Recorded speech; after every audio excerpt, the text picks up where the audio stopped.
morning, you curious investors out there. It's great to see you again today, and I hope your Saturday morning is going well. We got a special episode today, and I hope you'll enjoy this and take away some great pointers to help you not only today, but in the months and years ahead. Before we get started, here's all the exciting disclaimers, because you could live life at risk if you choose to. And that's our hope, that you would choose to take some risk in life and make the most of it. So for curious investors, for your safety, if you wish to remain unidentified from recording, please remove your name and face from the screen. This broadcast is strictly our opinions. Stock investing includes risk, including fluctuation of prices and loss of principal. Dividend payments are not guaranteed and may be reduced or eliminated at any time by the company. Following information is not a recommendation in relation to any named securities, any reference to specific securities, or for illustrative purposes only. And keep in mind, life is risky. Content provided at this event is for general information only and not intended to provide specific advice or recommendations for any individual. Any performance reference is historical, and there's no guarantee of future results. There's no guarantees, people, no guarantees. Any economic forecast set forth during this event may not develop as predicted, and there can be no guarantee that any strategy will be successful. These thoughts and opinions are those of Gimbal Financial alone and do not represent those of LPL Financial. Any tax references or illustrations, seek advice from a tax professional before acting on any of these ideas. A tax professional is a big deal. Securities are offered through LPL Financial, member of FINRA and SIPC. Investment advice offered through Gimbal Financial, a registered investment advisor, and is completely 100% separate from LPL Financial. There we have it. We can now get on to business. Today, we've got a special show. We've got my friend Bob Auer with us today. Bob is a great man. He's an amazing husband and dad. He's just got a fantastic heart to help people and encourage people in their journey. And I've known Bob for a number of years, and I thought I'd share him with you. He has been in the investment business in the past. He helped families for probably 20 years. He's written for the Indianapolis Business Journal, and he helps manage money for others today. And so Bob's our special guest. And Bob, how are you this morning? Great, Keith. Thank you for hosting and inviting me to do this. This is going to be fun. Yeah, I'm excited to have you, and hopefully maybe we can do this again as we kind of delve into some ideas that I think will help curious investors. We started this for curious young investors, but what we discovered is that there's curious investors of all ages. I don't know if that's been your experience over time or not. But absolutely. To be a good investor, you got to never stop being curious, because it will always keep teaching you. Yeah, I had the fortune to have lunch with your dad earlier this week, and I took a snapshot of him. We had already hung out for over an hour, and he wanted to go in and get something at his house and show me about investing. And I took the picture of him unbeknownst to him, but it reminded me of his curiosity and enthusiasm to investing at this season in life after he's probably been investing for more than 50 years, I bet. And so it really encouraged my soul. Yeah. We were hanging out earlier this week, and my son Caleb was with us, and he's getting ready to head off to college. And I threw out to you just a random question unbeknownst to you. Essentially, I was asking, what advice would you offer a young business student to complement whatever he may or may not learn at college? And then that began a kind of a dialogue into the ideas of wealth. And I thought before we kind of recap that idea with our friends today, that maybe you throw out to me what you really perceive wealth is before we even begin talking about it. Well, the best wealth, I know your people are on here maybe to hear about financial wealth, but the best wealth is Jesus Christ. And if you have Jesus, you're richer than anyone. So if Mr. Bezos at Amazon is, the richest, or Bill Gates or Warren Buffett, or, there's some international investors, when you have Jesus, you're richer than any of those people.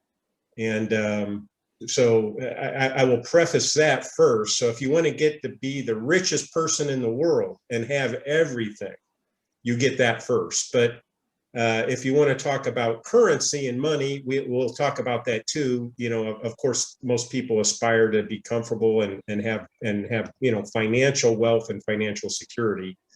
And I just define that as you wouldn't have to work if you didn't need to, and you could take care of your family. You could do the things that, your hobbies, or help other people, or, donate your time, and you're not going paycheck to paycheck. So to be truly wealthy financially is something I think we all aspire to, but it's not easy to do. But if you want to be truly wealthy, you need to have Jesus and believe in Him, and that's the highest wealth. But we'll talk about the financial wealth. But I'm always happy to talk about the other, as I know you are too. Well, the financial wealth, and I guess as you mentioned, what that was, to be able to work with or to live without necessarily needing to work. That is even a relative thing, because those who've chosen a lower standard of living can get there quicker than those who have a higher standard of living. And my observation, and I'm guessing you've seen this as well, is that maybe the people that have the greatest financial wealth might not have the greatest internal wealth, which would include, as you mentioned, your spiritual well-being, and even relationships, I would think, are part of true wealth. Like, if the people you love you back, that's a pretty wealthy situation, I would imagine. Yes.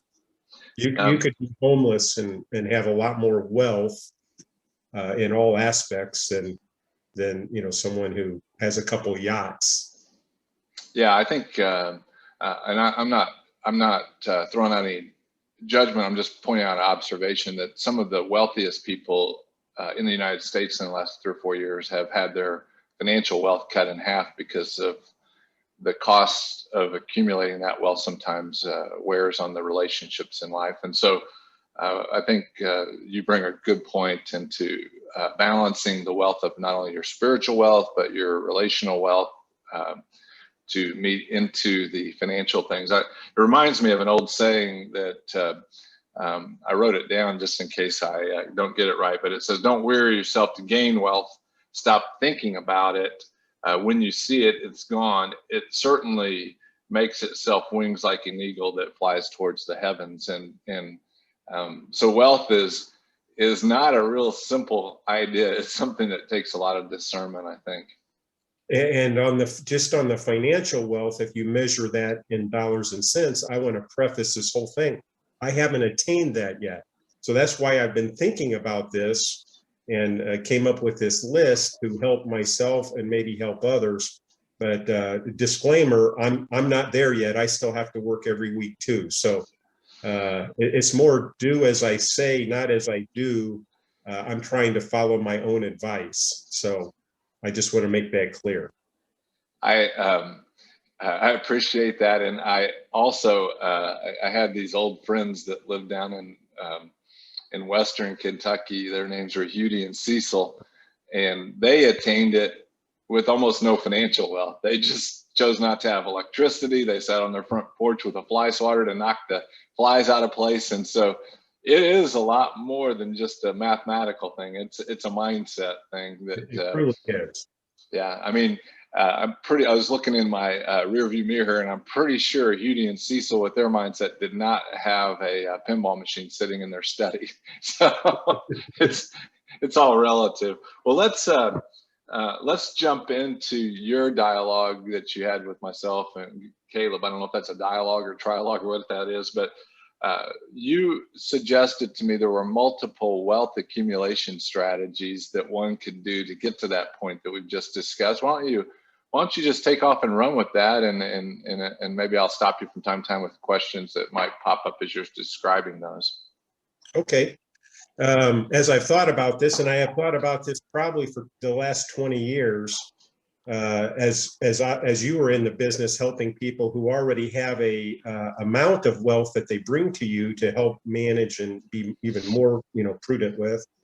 Most of the people already have at least something. You probably don't have clients come in with only $100 and say, "Hey, let's go. Where do I go from here?"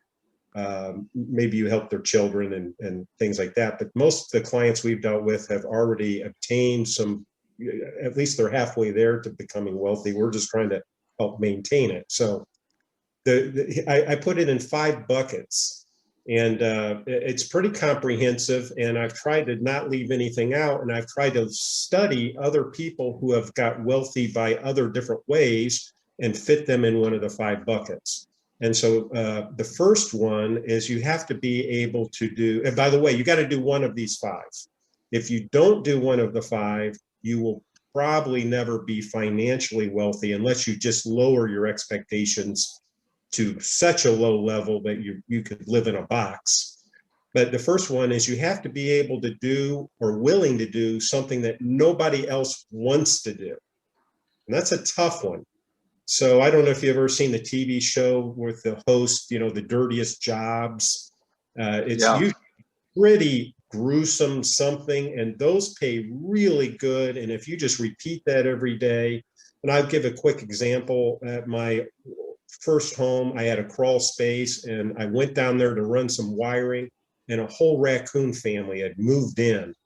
The mom, the dad, the little, I don't know if they're called raccoon pups or whatever, and they had just defecated in the whole space. It stunk, and they were all down there eating my insulation, and I just got the heck out of there and called critter control.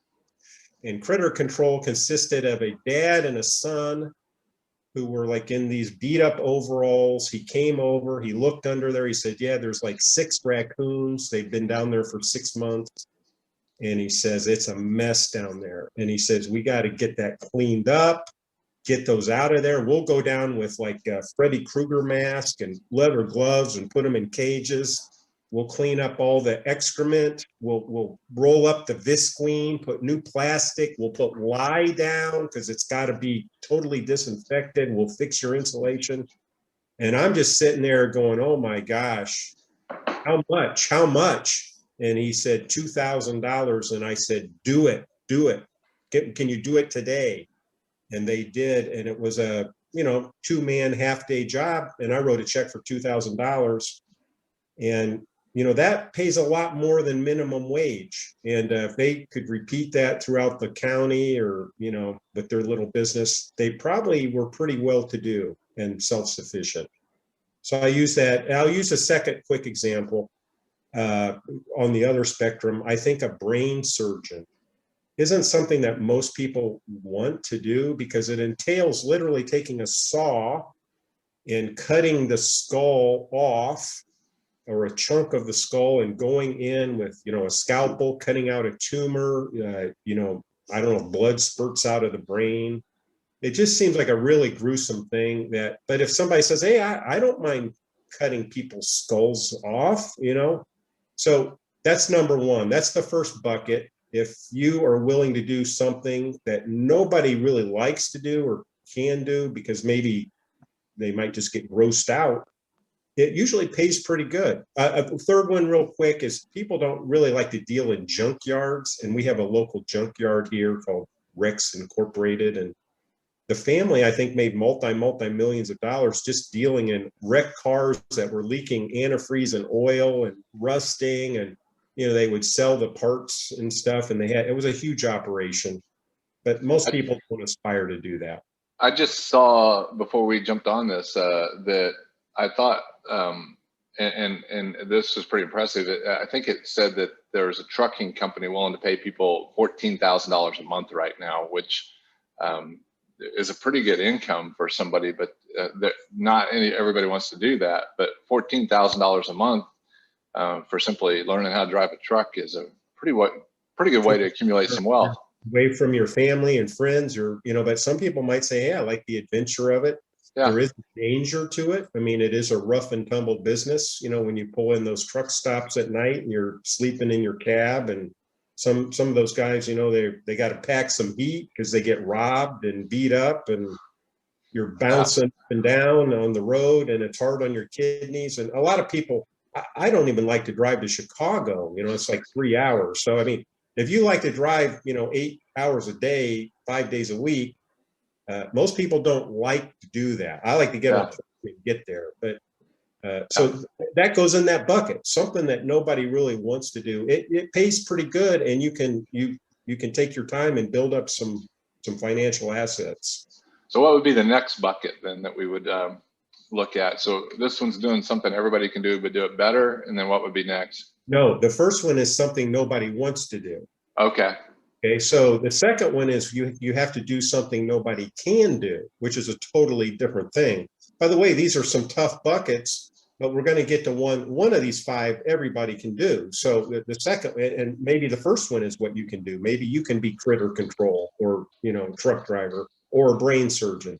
But something that nobody can do is like, I'll pick on, Tiger Woods, because he can hit a golf ball like nobody else, or, LeBron James can shoot a basketball like nobody else, or Michael Jordan. So, locally we had a sports star, Peyton Manning, and, he's Hall of Fame NFL player. He could throw a football like no one else. When you can do something that nobody else can do, and even being a doctor, a brain surgeon, not everybody can do that. And so that's kind of a mixture of one and two. It takes a lot of schooling. And I'll throw CEO in there. CEOs take a lot of heat. They're overpaid, and, they make so much more than their average worker at their company. But a good CEO, I think, is way underpaid.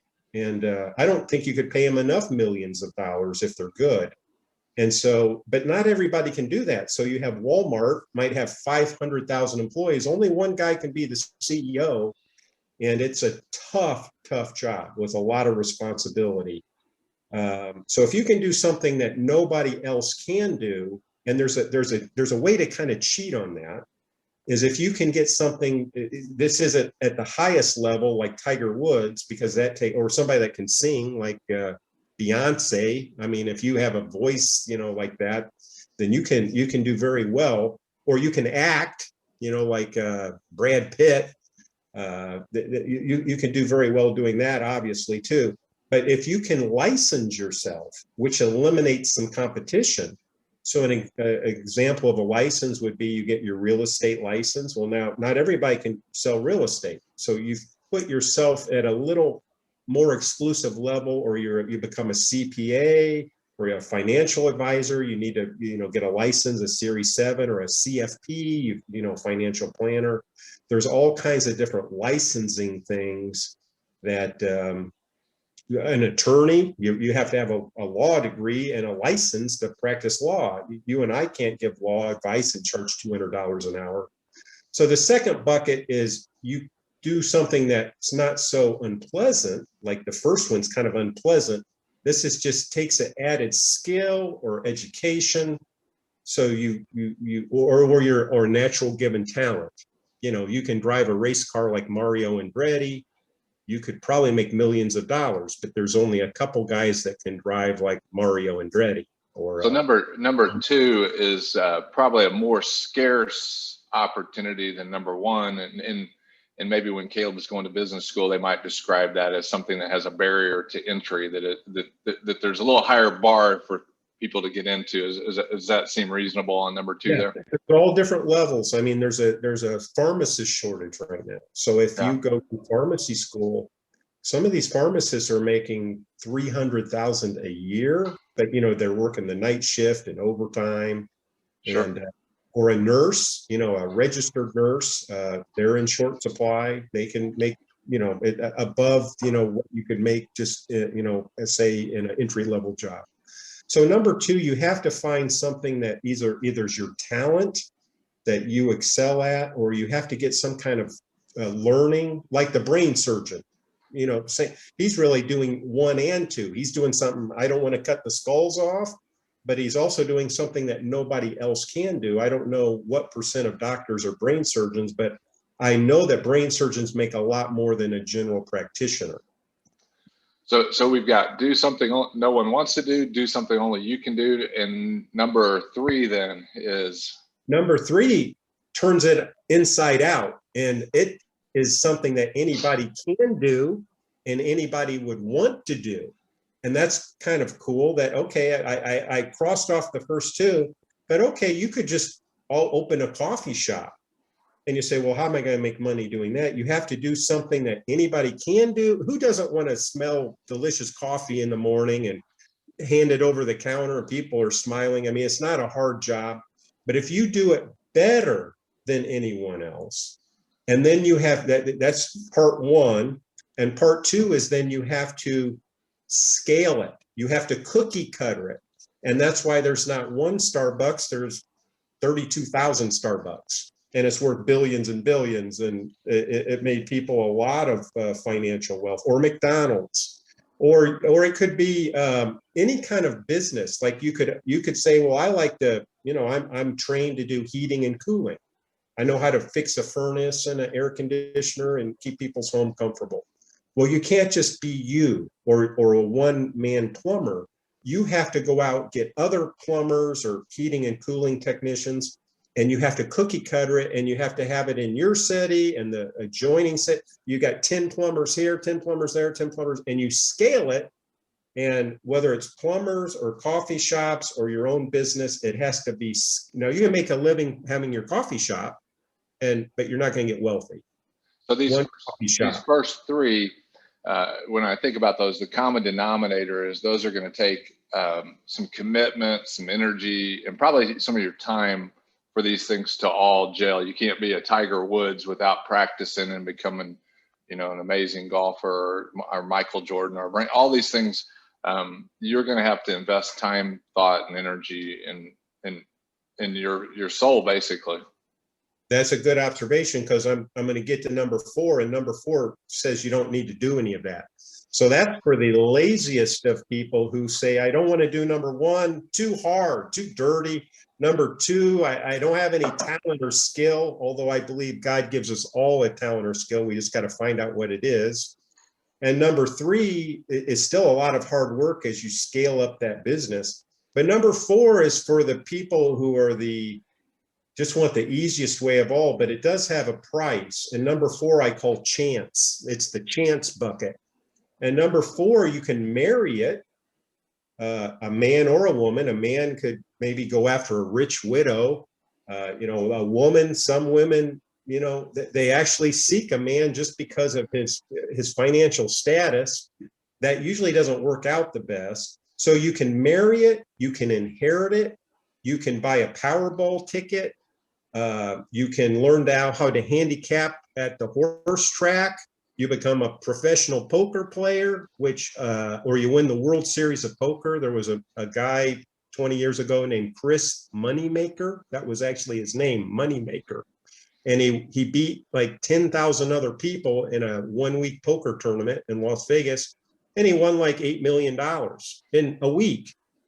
And so, but he was, at least that week, the luckiest and best poker player in the world. You can steal it. You can go into bank rot, Bonnie and Clyde. So you can gamble it, steal it, inherit it, marry it, Powerball it, throw anything in there you want. I call it chance. And thousands, and for that aspect, millions of people go that route. And I'm not saying it's not a good route. It's a quick and easy route. Usually you can become El Chapo and be a drug cartel dealer. Yeah. And so this option, I don't want to say it's the lazy man's option, but I'm just saying it is one that most of us are tempted by some mechanism of the world system. The lottery has advertisements on TV all the time, or billboards, and the idea that maybe some rich relative's money will one day be mine.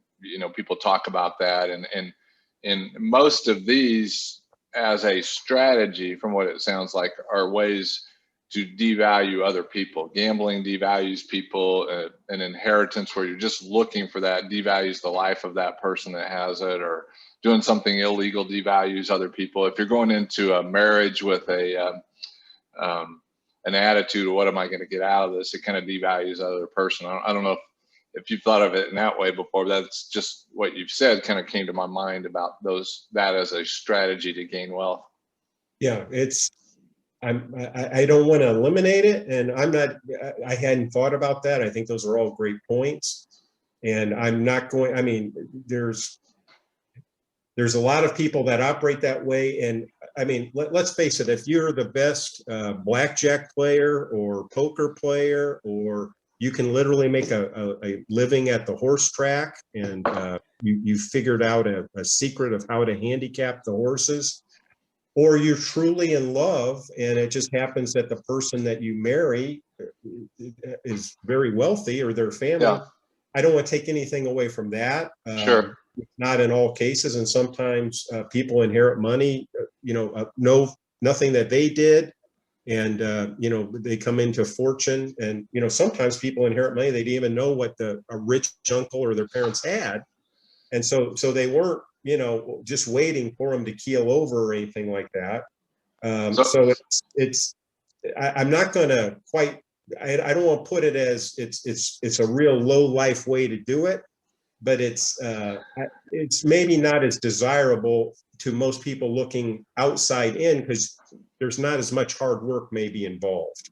Maybe it's not as repeatable as others. Maybe that's another way of looking at it. So what's the final one that you have to throw out there to the curious people?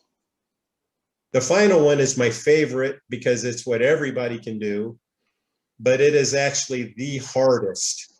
And it's the hardest for several reasons. First of all, it takes the longest time, but I call it work very hard, part one. Teach yourself some vein of investing, and then live under your means and invest the difference and let time do the magic. And I have seen my own father has done this way. He'll tell you, I don't think he'll be embarrassed if he sees this video. He didn't graduate from high school, but he worked very hard. I mean, I think at one time he had, like 4 paper routes with 400 people that he delivered the paper to get some extra money to scrape together to invest in a business. And then he did that over the stock market over 20, 25 years, and he did accumulate a little wealth. So, but it took a long time. It didn't happen in a year or 5 years or even in a decade. So I call it work hard, and that might mean 2 40-hour-a-week jobs. Live under your means, and that might mean live with a buddy. Like if you're a single guy, hey, there's 3 of us sharing an apartment, so we can split the rent and I'm saving the money. And then you have to teach yourself some kind of investing. It could be investing in real estate, the stock market, some kind of business ventures. Doesn't just have, you and I kind of know about the investment market, stocks and bonds and mutual funds, but there's a lot of ways to make wealth, like Donald Trump. Now he kind of inherited it, worked hard, all that stuff. But number 5 is my favorite, just because everybody can do it. You don't need a talent. You just need to work hard, live under your means, and invest the difference, and then give time a chance. Warren Buffett did it that way, by the way. So the Oracle of Omaha, he did work hard, and now he's kind of doing all kind of, he owns Dairy Queen, he owns all these businesses, carpet mills and different things. So, well, I think that's a great encouragement for all the curious folks out there, Bob. I mean, the reality of what you point out, these ways to accumulate wealth, there's such a temptation when you're young to jump into something quick and easy, and hopefully, if you are trying to do something quick and easy and you're young today, that when you have a couple of mistakes and setbacks on that, you might consider that 5th option there, because that wealth that you might risk when you're young to try to do a shortcut could be very valuable in this 5th step that you pointed out to us, Bob. When we're talking, you made the comment, and it's a famous quote, the harder I work, the luckier I get. I don't know who made that, who did that quote first, but you then added that to our conversation when we were talking earlier in the week. So hard work is usually a component of these things. It usually doesn't work against you, but it's hard to do. You're right.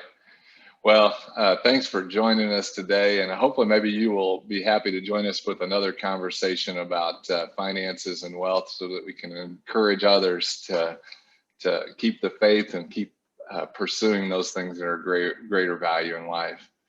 I hope you have a great weekend. Again, thanks for your time, Bob. Thank you. Great to share this with you. You're welcome.